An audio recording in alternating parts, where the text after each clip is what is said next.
Está começando mais um Entre Chaves, o seu podcast de desenvolvimento de software. E hoje a gente vai falar sobre uma ferramenta amplamente conhecida no mundo do desenvolvimento. A gente vai falar sobre o SonarQube, né, que é uma ferramenta aí muito adotada, né, de análise para análise e qualidade de código. E para esse tema de hoje, Champs, está comigo aí, como sempre. E aí, Champs? E aí, Fernandinho, tudo bem? O Sonar, que é dor de cabeça de muito dev aí, né? Que fica pegando no pé lá da qualidade do código, mas que está aí para um bem maior e nossos convidados vão provar isso pra gente, né? Exatamente. Então, para falar sobre isso, estamos aqui com o Marcelo Juninho, mais conhecido como Juninho. E aí, Juninho, como é que você tá? Boa tarde, Fernandinha. Boa tarde, Champs. Eu sou o Marcelo, mais conhecido como Juninho aqui na DTI. Atuo hoje como arquiteto. E estamos aí para falar um pouco sobre, né, a ferramenta bem importante aí no dia a dia dos desenvolvedores, SonarQube, e que às vezes a gente, né, tem alguns desafios aí com correções de bugs, code smells. Exatamente. Então, bora. E para complementar aqui o nosso time, estamos aqui com o Jeff. E aí, Jefferson, né? Fernandinho. Pode chamar. Eu sou o Jefferson, também sou conhecido como Jeff aqui. Estou aqui já há 3 anos como tech leader, 10 anos aí de mercado, trazer um pouco aí da experiência de ambos os lados, como dev, aquele cara que odiava essa ferramenta, para o cara que hoje tem como uma das melhores amigas. Olha aí, vou querer saber essa história, com certeza. Mas antes, então, né, da gente entrar nessas histórias, eu acho que vale para o nosso ouvinte, e acredito que muitos conhecem, né, o SonarQube, mas eu acho que vale só a gente dar uma pequena introdução do que é essa ferramenta, qual que é o objetivo dela, né, para a gente entrar um pouco mais na discussão, um pouco mais aprofundada sobre. Então, quem pode puxar aí para nós? Bom, acho que o SonarQube é um dos principais linkers de mercado, né? Principalmente pela fácil integração que ele tem na questão de a gente subir uma instância ali no Docker, acoplar ele, muitas vezes tem plugins, dependendo da ferramenta que a gente está usando, né? Aqui no cliente que a gente faz parte, a gente já tive a oportunidade de utilizar com Jenkins, no Azure, e é muito simples, 2 comandinhos ali, a gente já está instalando e utilizando, fazendo análise na nossa pipeline, para poder integrar também, é muito simples.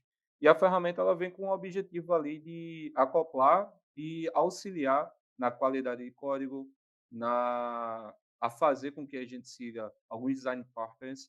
E é uma ferramenta muito poderosa porque ela vem com a usabilidade para mais de 14 tecnologias, né?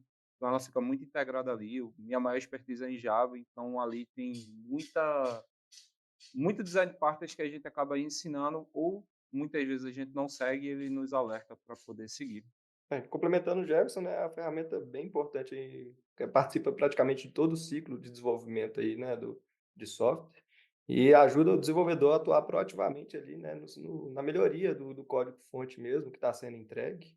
Então, é uma ferramenta que às vezes pode dar uns sustos em alguns desenvolvedores aí, mas é bastante importante aí tratar como uma aliada aí no dia a dia. Totalmente, né? Aqui na DTI a gente tem o nosso DTI Flow, né, que é o nosso fluxo, né, de desenvolvimento de software, né, as nossas boas práticas de desenvolvimento de software. E o Sonar, né, é um dos exemplos de uma ferramenta de auditoria de código que está, né, bem integrada, né, ao nosso fluxo de desenvolvimento, né? Ou seja, assim que eu finalizo uma história, é super importante que eu passe pelo Sonar, né? Seja via pipeline, como vocês mesmos falaram, ou até rodando ali, local um linter na minha máquina, de alguma forma para fazer alguma auditoria de código, né? Isso mesmo, Fernandinho. Inclusive, facilita no processo do code review, né? Porque acaba que se quando a gente tivesse que fazer essas revisões de código, a gente pegar tudo, às vezes que o Sonar aponta, ia ser um trabalho muito mais intenso, né, do que a gente já utilizando o Sonar antes para poder conseguir atacar esses pontos. Perfeito. A principal auxílio que eu acredito que ele traz ali quando a gente está fazendo code review é na questão de que ele aponta o seu problema e ele já traz uma possível solução. Então ele diz, olha, essa solução aqui está sendo guiada através de tal design partner que a gente vai seguir e poder evoluir com ele. Então isso aqui é importante devido a tal. E se for um problema de vulnerabilidade, no mesmo sentido, ele vai dizer, olha, a vulnerabilidade XYZ foi pegada em tal biblioteca e a gente está evitando utilizar devido a isso. Trazer uma pergunta pouco polêmica aqui, que a gente tem o SonarLint também, né? A gente usa a extensão lá no nosso IDE e consegue fazer algumas análises ali pelo SonarLint. só o SonarLint já não seria suficiente para me ajudar a tratar a qualidade do meu código? Qual que é a grande vantagem de eu realmente usar o SonarQube ou integrar ele de alguma forma? Uma das principais vantagens de utilizar é a geração dos relatórios e a gente ter um acompanhamento ali ao longo do tempo, né, de como estava a nossa ferramenta. E o SonarQube ele vem com algo mais incremental, que ele traz ali também as questões do OASP 10, que é as 10 principais vulnerabilidades que a gente tem aí envolvendo segurança.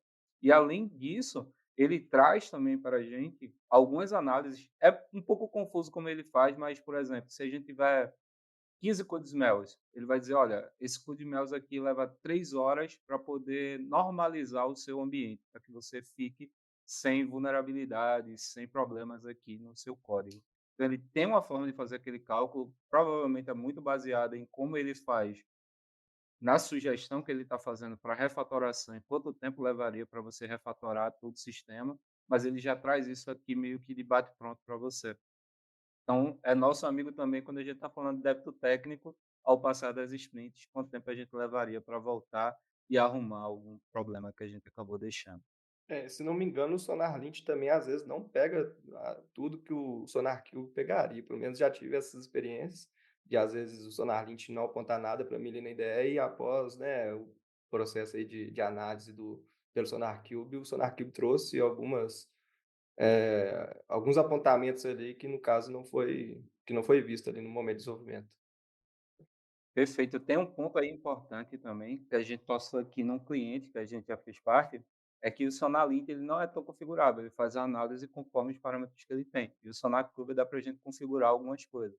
Um exemplo, a gente tinha um legado que tinha muita vulnerabilidade e o legado, o código era a documentação. Então, já tinha um cliente que estava lá há mais de 10 anos, aquela pessoa já saiu, não tinha nenhuma documentação, e a gente começou a ligar algumas regras no Sonar para obrigar a construção do código com comentários. Então, a partir de agora, a gente tinha que ter 30% da classe com comentários explicando o que estava acontecendo em cada método, para depois a gente gerar um Swagger e utilizar aquilo ali como uma migração para novas tecnologias, por exemplo. Uma outra coisa que eu fiquei pensando em relação a vantagens é que, bom, o linter, né, na minha máquina ali local, eu dependo do desenvolvedor e da boa vontade dele para executar, certo? E o SonarQube eu posso integrar num pipeline, colocar um quality gate e realmente impedir uma publicação, um merge, caso esse quality gate seja violado, né? Vamos falar assim. Realmente, você conseguir integrar nossos pipelines, colocar quality gates, né, só permitir com que seu código suba caso determinados níveis de qualidade ali determinados estejam definidos mesmo e esteja tudo passando, né? É uma vantagem realmente que você não vai ter no linter, né? Mas o Jeff falou um negócio ali de uma experiência dele com sistemas legados, e aí eu lembrei de uma minha também, né? Teve uma época que eu usava o Sonar num sistema legado, e era assim, sei lá, quantos anos, sei lá, de codesmells, enfim, não lembro se era nessa ordem de grandeza, mas era um negócio realmente absurdo da quantidade de codesmells que existiam nesse legado. E claro que a gente não tinha nem a pretensão de zerar esse indicador. E aí, né, na experiência de vocês, e aí, o que fazer nesse cenário? Eu uso o Sonar num legado e lido com de que, sei lá, eu tenho essa quantidade de codesmells, mas eu não posso passar desse número, ou eu nem uso? Eu já tive essa experiência também, viu, Fernandinha? Inclusive, o legado, quando a gente atuou nele, não tinha o sonar, e quando a gente configurou, a gente tomou até um susto, né? Falando quantidade que realmente de codesmells, de bugs ali que tinha, era impossível da gente ficar trabalhando o tempo inteiro ali para poder zerar aquilo. Uma abordagem que a gente tomou foi para códigos novos, a gente, né, ter essa configuração aí das métricas, para que a gente garanta que o código entregue não incremente o número já existente, né, quando rodou aquela primeira análise. E aí a outra ideia também é já ir atacando as vulnerabilidades ou bugs principais ali do sistema, que a gente via como, né, crítico, e aí gerava um backlog de débito técnico a partir né, em cima disso, até para poder tirar os itens de maior criticidade ali, né? Perfeito. A experiência que eu tive foi um pouco parecida com o que o Juninho, o Marcelo falou, que foi a questão de quando a gente ligou o sonar, que a gente foi para trás dizendo, ó, 200 horas aqui de débito técnico. Talvez uma PAN que a gente consiga trazer isso para novas tecnologias com algo mais arrumadinho. E o cliente abraçou, foi bem legal. Mas existe também algo que é muito necessário, que é como a Fernandinha mencionou, que a gente tem que partir sempre da premissa de eu sei que está ruim, a gente está aqui para tentar melhorar, mas eu também não posso piorar. Então, eu sou muito a favor da gente ligar e ir monitorando e dizendo, olha, daqui a gente não pode piorar não, a gente tem que voltar, tem que manter e entender as principais vulnerabilidades que aqui está sendo demonstrada para a gente ir atuando. Nesse exemplo que eu dei, a gente também optou por ir por esse caminho de não podemos piorar, né? A gente não vai, a gente sabe que a gente não vai melhorar infinito, né? A gente, apesar de que a gente volta e meia conseguia corrigir uma quantidade grande de code smells, mas a gente sabia que não iria zerar, mas a gente também não podia piorar, né? Então a gente foi com essa mentalidade aí e com a mentalidade do escoteiro, né? De sempre ir, né? Quando eu estou mexendo numa classe, eu vejo lá que tem alguns code smells, posso ir lá corrigindo aos pouquinhos, né? E por aí vai. Mexendo num legado é sempre mais complicado, né? Eu tive essa experiência aí também, o Juninho conhece bem aí o legado que a gente enfrentou lá. E, e o Sonar é muito bom para a gente ter visibilidade do que às vezes está invisível ali, né? Desses code smells, desses problemas.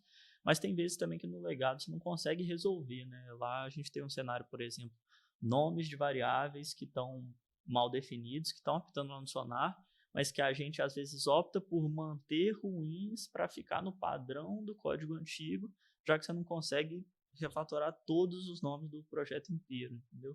Então esse é um exemplo, por exemplo, de um CodeSmell que a gente optou por, em algumas classes que a gente estava mexendo que já eram antigas, por manter para ficar mais fácil da manutenção do que realmente melhorar ali. Então, quando falo de sonar e legado é bem complicado, só que de fato, né, dar essa visibilidade, trazer esses problemas à tona, né, eu acho que é a grande vantagem. Então, acho que não tem por que não usar, né? E o sonar, né, ele tem algumas métricas, assim, que ele mede, né? Ele mede code smells, ele mede vulnerabilidades, cobertura de código e bugs. Só que, às vezes, essas coisas, às vezes, são meio confusas, assim, para o desenvolvedor, para entender, não, mas por que isso aqui é isso, o que é aquilo? Então, queria que vocês pudessem, né, dar um entendimento, assim, dessas métricas, acho que seria legal aqui para o episódio.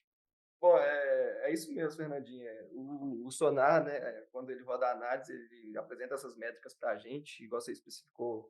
O CodeSmell, basicamente, são formas de melhorias para poder escrever um código melhor ali, né? Até para poder manter a manutenibilidade aí da aplicação, até a facilidade de ler e entender aquilo, né? Remoção de código que não está sendo utilizado, comentários desnecessários.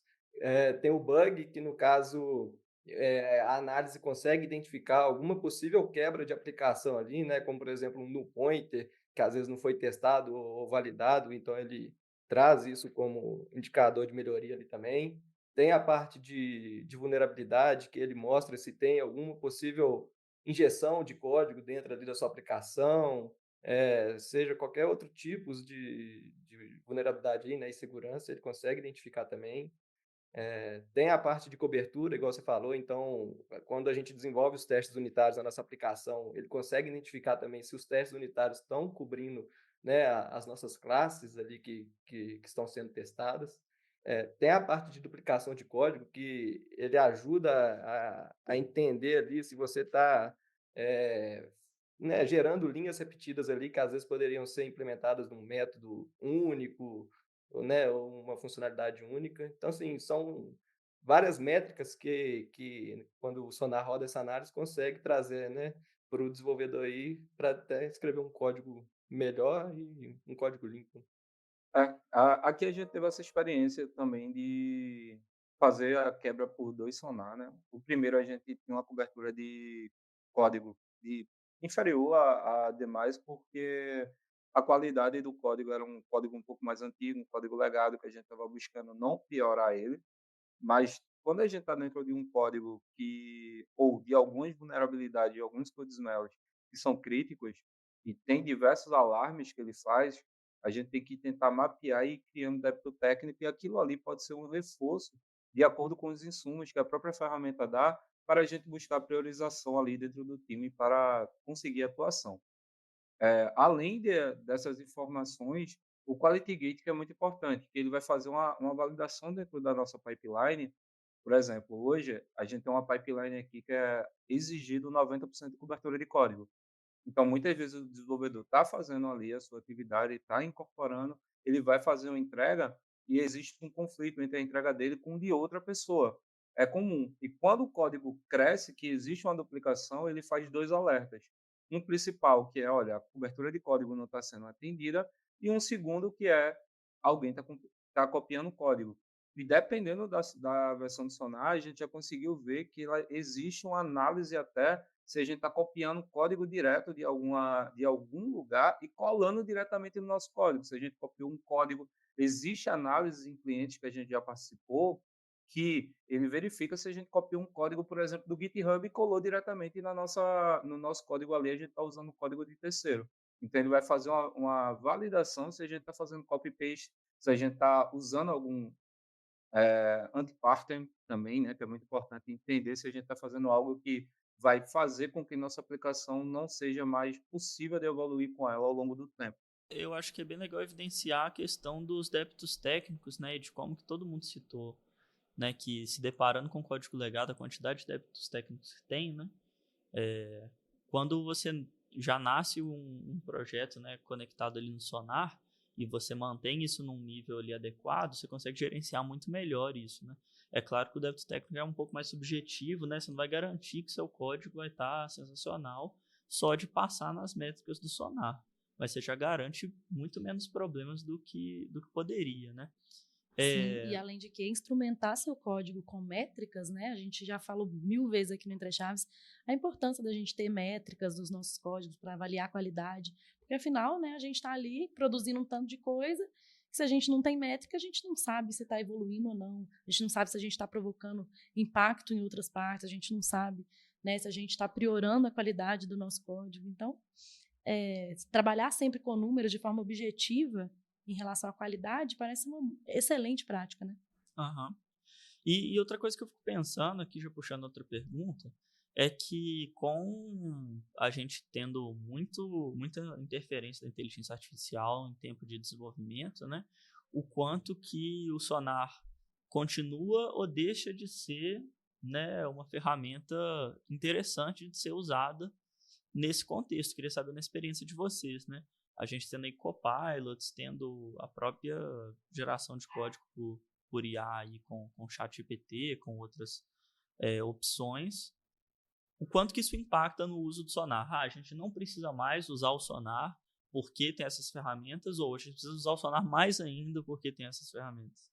Eu tinha até, só complementando, né, porque eu tinha colocado exatamente a mesma pergunta, mas até indo além, né, o Sonar também está pensando em ter, né, funcionalidades aí de IA, ou já está, né, abraçando funcionalidades de IA também para isso? Respondendo a pergunta do Champs aí, eu, por exemplo, eu gosto muito de usar a IA para poder, né, gerar algumas POCs, né, usar a IA para gerar alguns códigos para mim, e eu tenho notado que a IA realmente já tem entregado alguns códigos de qualidade, e acredito que a tendência é cada vez mais, né, ela e tendo melhorias nesse ponto. Mas eu ainda assim não substituiria o Sonar por completo, até porque eu acho que, querendo ou não, ali é uma garantia de que a gente não faça entregas, né, com margem de erro, margem de quebra em produção.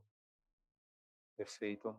Eu acho que todo ferramental é como se cada desenvolvedor fosse o Batman e a gente tivesse o cinto ali do Batman com um ferramental, e cada ferramental ele tem um propósito e a gente tem que usar bem ele.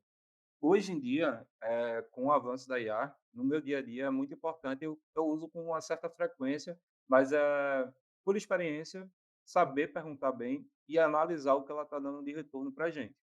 Acredito que nem todo mundo na equipe, principalmente hoje, na alta demanda do mercado, a gente recebe muita pessoa aqui na DTI que a gente está treinando, que a gente está evoluindo e a gente precisa dar conselhos, evoluir um pouco mais as skills técnicas de cada pessoa. E isso não dá para a gente evoluir ro- rotineiramente ali a cada hora, a cada commit, e o Sonar ele já vai dando alguns viés daquela pessoa. Então serve como uma autovalidação, né? Eu tô fazendo uma validação aqui, vi que deu um erro, que deu um problema. Eu vou corrigir, depois eu vou chamar aqui o meu líder, eu vou chamar aqui o arquiteto para a gente trocar uma ideia, entender o porquê daquilo. Mas é mais uma ferramenta que a gente vai utilizar ali que a gente vai ter como oportunidade de utilizar e implementar. Eu também acredito que ela não vai entrar em desuso, não. Ela vai incorporar ali a IA junto a ela.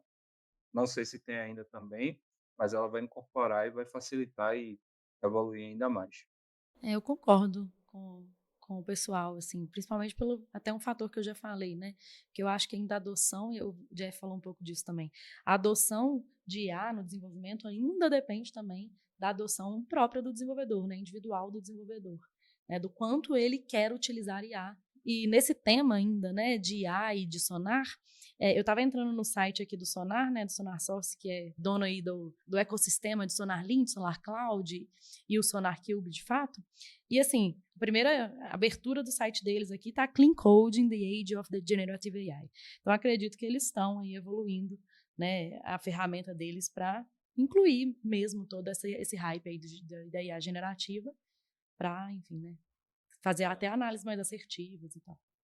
Só concordando com todo mundo, mas são ferramentas complementares hoje ainda, eu vejo. Hoje em dia, o GitHub tem uma métrica aí de que hoje, na verdade, outubro do ano passado, ele falou que 41% do código hoje no GitHub já é gerado por IA. Então, assim, acho que hoje deve ser ainda maior esse número. Então, assim, tem muito impacto, sim, da geração de código por IA nos nossos códigos, né?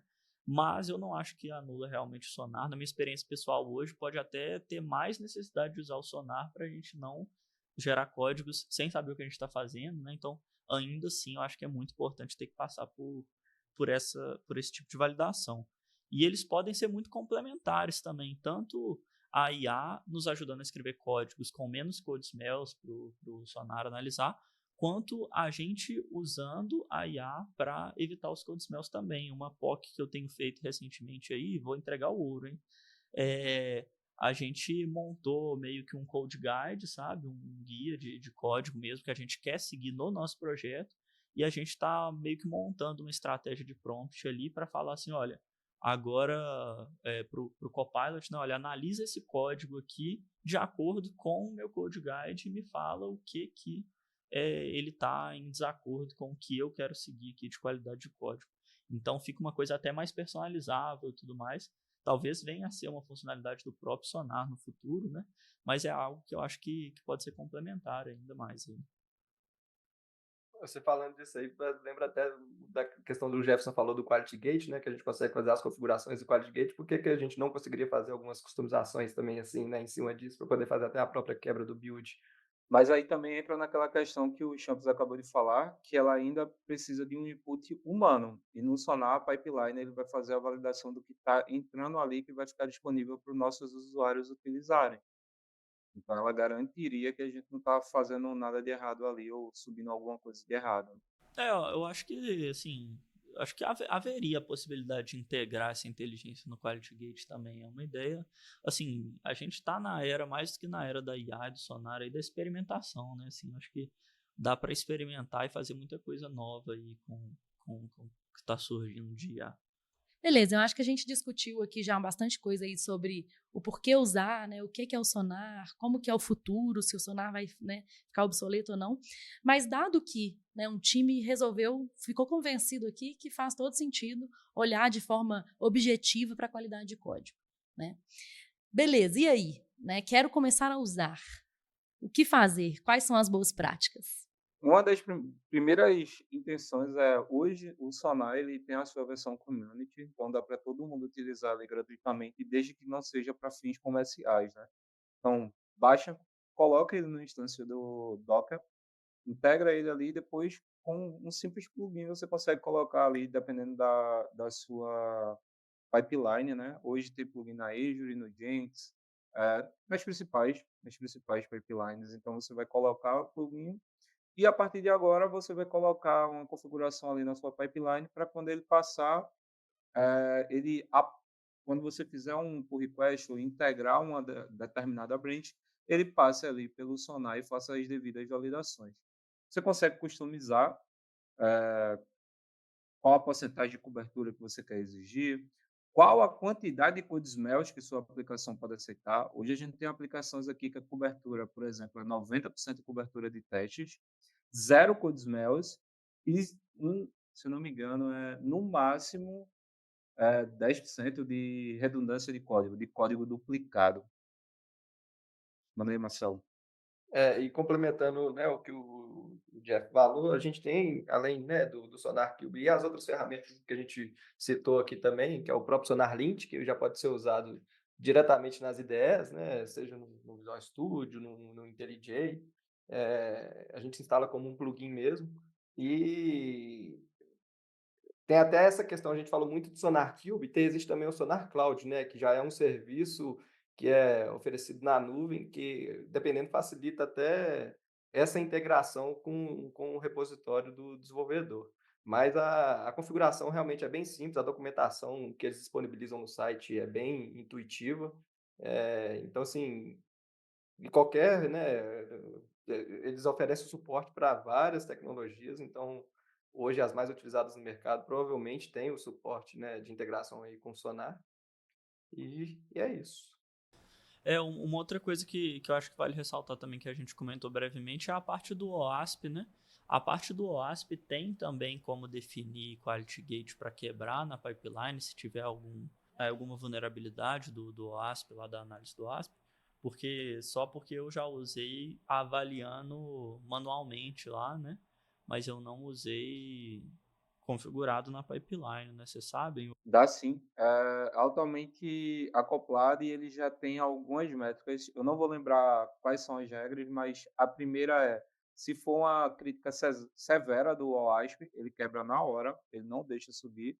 E se for médium, parece que a partir de 3 ele já quebra também. Mas é totalmente configurável e automatizável para não deixar uma média, por exemplo. Tô tendo vários insights hoje relacionados a IA e Sonar, e o Sonar, se quiser aí, se escutarem esse episódio, vão ter várias ideias, mas essa própria sugestão aí de vulnerabilidades críticas ou de problemas de code smell encontrados, que ele já até dá a sugestão se você olhar a documentação, né? A gente sabe que tem ferramentas como o próprio Copilot, por exemplo, e outras IAs aí que geram código, que já geram sugestões de correção nos pull requests e tudo mais, né? Talvez a gente já consegue hoje construir alguma coisa ali que integre na pipeline e analisando essas vulnerabilidades que o Sonar aponta, já sugira as melhorias de código automaticamente, né? Talvez o Sonar venha fazer isso de alguma forma, talvez a gente consiga trabalhar isso de alguma forma, mas também tô viajando aqui já nas possibilidades, né? Mas seria bem legal, né? Existem algumas outras, né? Já existem extensões aí do próprio Azure, vou falar mais do Azure, que é o que eu mais acompanho, né?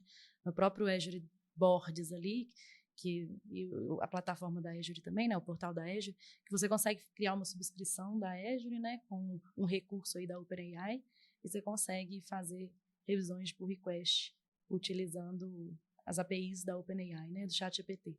Mas, às vezes, vamos ver, né? Se o Sonar também vai ter alguma funcionalidade dessa. Até então, acredito que eu não vi nada semelhante. Mas eu estava querendo puxar só uma última discussão aqui em relação a custo. Porque, né, assim, todas essas ferramentas, talvez, né, o Linter aí, né, o Sonar Lint, acredito que não, mas Sonar Cloud, o Sonar Cube, né, não, como o Jeff falou, talvez o Cube para fins não comerciais também é gratuito, mas para fins comerciais de mercado, tanto o Cube quanto o Cloud são pagos. E aí queria conversar com vocês um pouco sobre essa parte do custo, né, do quanto que vale, como que é o trade-off sempre, né, entre o custo daquela de tratarmos, né, qualidade de código com uma ferramenta e o custo, né, de fazer isso de forma, por exemplo, usando um lint mesmo, um Sonar Lint mesmo, que é gratuito. Bom, hoje em dia existem algumas formas que ele vai poder cobrar e normalmente vai ficando mais barato conforme a quantidade de usuários que a empresa vai disponibilizar ali para estar usando. Mas vai, se eu não me engano, desde $160 para a versão developer, para um desenvolvedor estar atuando ali por ano, $160, até uma versão de $200.000 para uma empresa de 10.000 pessoas, por exemplo, e aquela licença fica compartilhada entre todos e todo mundo ia utilizar.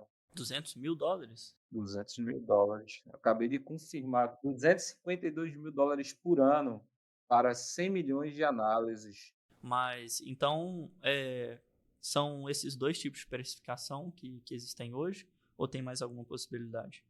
Bom, eu entrei aqui nessa parte do planos e preços, e aqui ele consegue disponibilizar de 3 formas, né? A primeira é para um desenvolvedor, ele analisando ali, então fica em torno de $160 para até 100.000 registros analisados.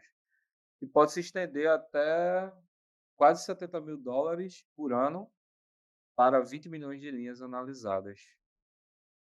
E na versão Enterprise, começa com o plano básico de $21.000 por ano, até 1 milhão de linhas analisadas, e $252.000 para até 100 milhões de linhas analisadas.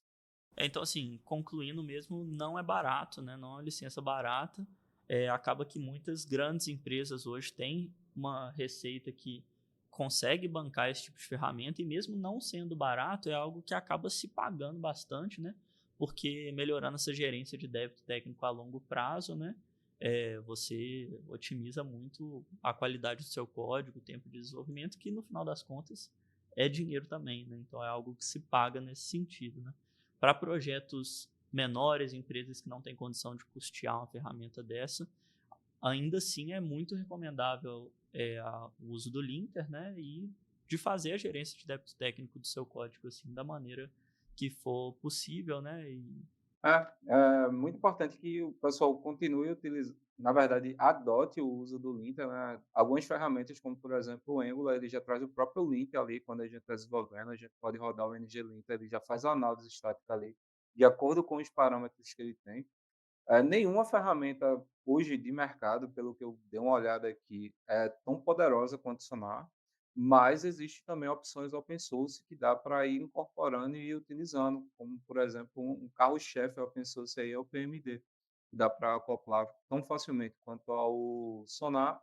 Ele também faz algumas análises e direciona com débitos técnicos, quality gate, etc. Beleza, gente. Achei bem legal, assim, né? Conhecer um pouquinho mais do Sonar, dessa ferramenta, como eu falei no início, que é muito, né, utilizada pelos desenvolvedores no dia a dia.